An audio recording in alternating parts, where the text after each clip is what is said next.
ওয়া মাগফিরাতু ওয়া রিজকুন কারীম।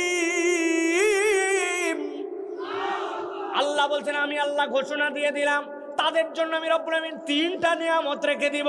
যারা কোরআন প্রেমী হবে, যারা আল্লাহ রাব্বুল আলামিনের আয়াতের দিকে ভালোবাসা দিবে, যারা সালাত আদায়কারী হবে, আর যারা তাদের রিজিক থেকে নির্দ্বিধায় খরচ করতে থাকবে, দিতে থাকবে, চিন্তা করবে না কোত্থেকে হবে।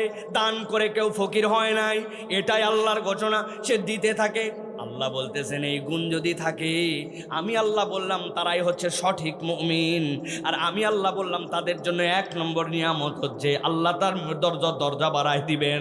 কোভাবে দরজা বাড়াবেন আপনি জানেন না, মর্যাদাটা কেমনে বাড়াবেন। আল্লাহ বলছেন তারে আমি ক্ষমা করে দিব।